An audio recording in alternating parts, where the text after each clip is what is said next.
Society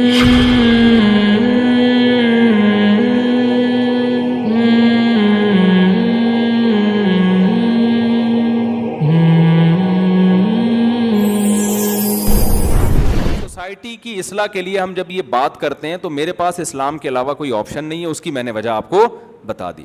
دوسرا، اسلام کیا کہتا ہے کہ اگر اسلام کو فالو نہیں کرو گے، سوال پیدا ہوتا ہے بھائی اسلام ہی کو ہم کیوں فالو کریں، ہوتا ہے نا سوال.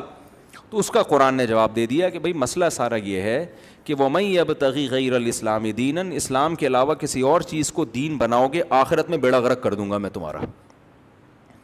آخرت میں کیا کر دوں گا؟ بیڑا غرق.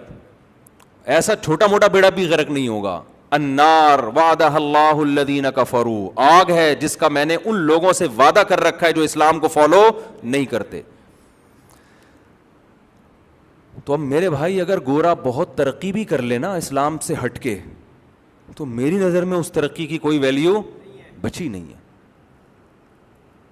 ہاں جب بچے گی جب میں اللہ کی ان دھمکیوں کو سیاسی دھمکیاں سمجھوں، یا مجھے اللہ کے ہونے میں ہی شک و شبہ شروع ہو جائے، یا مجھے اس قرآن کے ہونے میں کہ پتہ نہیں اللہ کا کلام ہے بھی یا نہیں ہے، یہاں اگر مجھے شک پیدا ہو گیا، پھر میں کہوں گا یار ایک چیز جو میں نے اپنی آنکھوں سے دیکھی نہیں ہے، نہ جنت دیکھی، نہ جہنم دیکھی، نہ میں نے اللہ کو دیکھا، نہ میں نے اللہ کے رسول کو دیکھا، تو میں خامخواہ میں ہوائی باتوں کی بیس پہ معاذ اللہ میں کیوں اتنا بڑا کام کرنا شروع کر دوں جس کے یقینی فائدے کا نہ مجھے علم ہے، اور نہ جو دھمکیاں وہ قرآن لگا رہا ہے اس کے بھی یقینی خطرات مجھے نہیں ہیں. یہ ایک معقول سوال بظاہر بنتا ہے.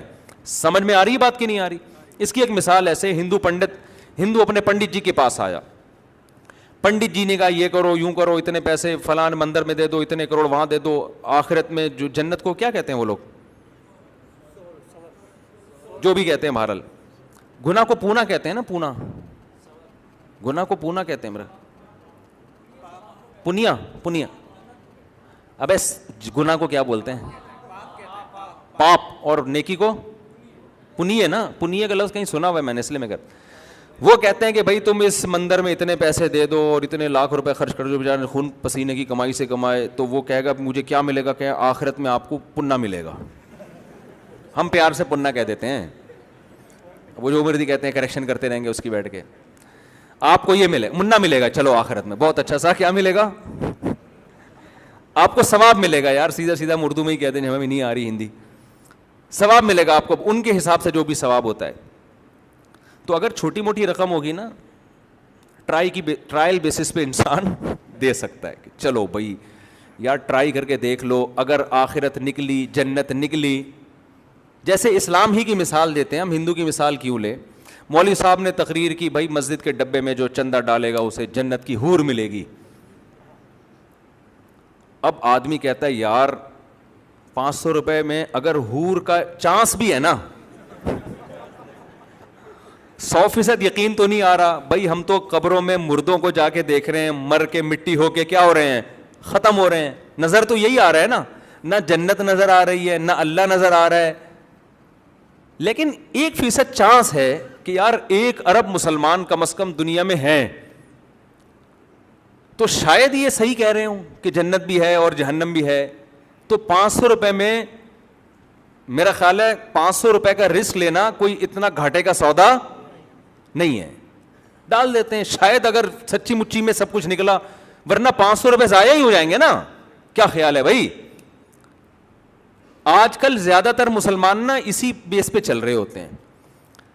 نماز نہیں پڑھتے، جمعے کے دن نہا دو کے ٹوپی پہن کے آ جائیں گے، یار شاید قبر وہ سچی مچی نکلے تو ہم کم از کم جمعے کی نماز تو پیش کر سکیں گے نا. اے اللہ ہم بھی.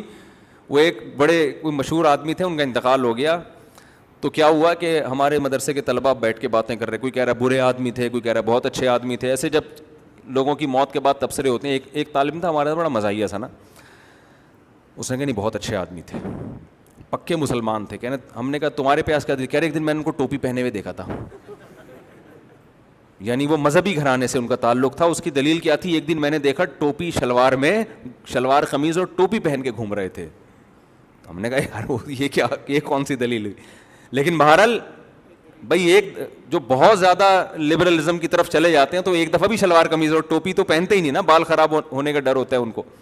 تو اب مسئلہ کیا ہے کہ اگر 100% یقین نہیں ہوتا تو آدمی ٹرائی کر لیتا ہے کہ 500 روپے میں حور کا چانس لینے میں کوئی حرج نہیں. لیکن یہی مولوی صاحب اگر آپ سے کہیں کہ 5 کروڑ روپے اس ڈبے میں ڈال دو اور گارنٹی سے کہتا ہوں کہ تمہیں 70 حوریں ملیں گی, آدمی کہتا ہے مولوی صاحب 70 کیا 70,000 بھی ہو نا, 5 کروڑ کی رقم میں داؤ پہ لگانے, نہیں ملی تو کیا ہوگا؟ کیا خیال ہے؟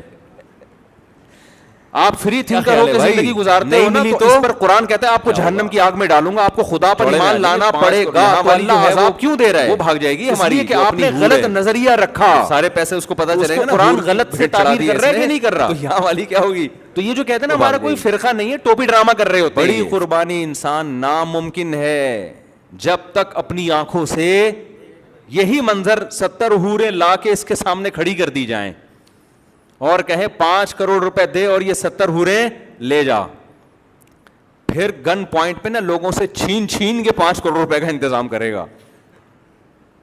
سمجھ میں آ رہی ہے بات کہ نہیں آ رہی؟ تو اب میں اس سوال کو دوبارہ لے کر آتا ہوں کہ بھائی میرے پاس اگر یہ آپشن ہوتا کہ میں اسلام کو خدا نخواستہ چھوڑ دیتا, تو اسلام مجھے یہ آپشن دے نہیں رہا. وہ کہہ رہا ہے آخرت میں تمہارا کیا ہوگا؟ بے تحاشا نقصان.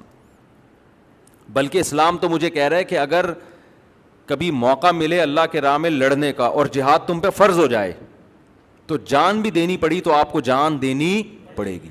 غزوہ تبوک میں ہوا نا جہاد فرض عین ہوا, بہت سارے صحابہ جنہوں نے بڑی بڑی قربانیاں دی تھیں, غزوہ احد میں قربانیاں تھیں, غزوہ بدر میں ان کی قربانیاں, پھر فتح مکہ میں وہ شریک تھے, غزوہ خندق میں انہوں نے پیٹ پہ پتھر باندھے, بھوک پیاس برداشت کی, اپنے گھروں کو قربان کر دیا. حضرت ابو سعید خدری رضی اللہ تعالی عنہ 10 سال کے نبی کی خدمت میں آئے, یا رسول اللہ میرے باپ بھی احد میں شہید ہو گئے, میرا بھائی بھی احد میں شہید ہو گیا, گھر میں کمانے والا کوئی بھی نہیں ہے, آپ ہمارے ساتھ تعاون کریں. بتاؤ میرے پاس اگر کوئی آتا, میں کہتا یار اس آدمی نے میرے لیے اتنی بڑی قربانی دی ہے کہ باپ بھی شہید کروا دیا, بھائی بھی, اور گھر میں اب کوئی کمانے والا نہیں ہے, میں بے تحاشا چندے کا اعلان کرتا کہ نہیں کرتا کہ یار یہ تو میرا خاص وفادار آدمی ہے. نبی نے اعلان نہیں کیا. نبی نے کیا فرمایا؟ من یستعفف یعفہ اللہ, جو اپنے دامن کو مخلوق کے سامنے ہاتھ پھیلانے سے پاک رکھنا چاہتا ہے نا, چاہتا ہے اللہ بھی ہمیشہ اس کے دامن کو مخلوق سے پاک. ہاتھ کس کے ساتھ سامنے پھیلا رہا ہے؟ پیغمبر کے. لیکن پیغمبر اپنے آپ کو بھی مخلوق کی فہرست میں لا رہے ہیں, خالق کی فہرست میں نہیں لا رہے. پیغمبر سے بڑا کوئی ہو سکتا ہے؟ لیکن نبی کیا کہہ رہے ہیں؟ میں بھی تو مخلوق ہوں. اچھا جو کمزور ایمان والے لوگ تھے ان کو نبی نے چندہ کر کے دیا, جن کا خیال تھا نا کہ یہ پکے ایمان والے, ان کو نہیں دیا. حالانکہ وہ تو زیادہ اپنے ہیں, جو اپنے تھے ان کو پیسے دینے سے منع کر دیا. نہیں بھائی, ان کی عادت خراب نہیں ہونی چاہیے, نبی سے بھی نہ مانگیں کبھی, اور صراحتاً منع نہیں کیا کہ مت مانگو, اشارے سے منع کیا ہے. من یستعفف یعفہ اللہ, جو اللہ سے پاک دامنی طلب کرتا ہے. پاک دامنی کا کیا مطلب؟ دامن رسوا نہ ہو. پاک دامنی زنا سے بچنے کو بھی کہتے ہیں کیونکہ زنا کرنے سے انسان کی عزت چلی جاتی ہے. پاک دامنی بھیک سے بچنے کو بھی کہتے ہیں کیونکہ مانگنے سے بھی انسان کی عزت چلی جاتی ہے, اگر عزت ہو. کیونکہ بہت سے لوگ کہیں گے ہم تو صبح شام مانگتے رہتے ہیں, ہمیں تو کوئی عزت نہیں جا رہی ہماری. وہ ایک آدمی کسی محلے میں گیا, آیا, کہتا ہے یار اللہ کا شکر ہے کہ میری عزت نہیں ہے. میں نے کہا اس میں شکر کی کیا بات ہے؟ کہنا اگر عزت ہوتی تو آج میری بہت زیادہ بےزتی ہو جانی تھی. آج میں نے ایسا کام کیا اس محلے میں کہ میری اگر عزت ہوتی نا تو آج میں بہت بے عزت ہو جاتا. تو کہہ رہا ہے شکر ہے میری پہلے سے سرے سے کوئی عزت تھی نہیں. تو ہمیشہ بے عزتی عزت دار لوگوں کی ہوتی ہے, جو بے عزت ہوتے ہیں ان کی کوئی عزت نہیں ہوتی. تو بھیک مانگنے سے عزت جاتی ہے ان لوگوں کی جن کی پہلے سے سوسائٹی میں کوئی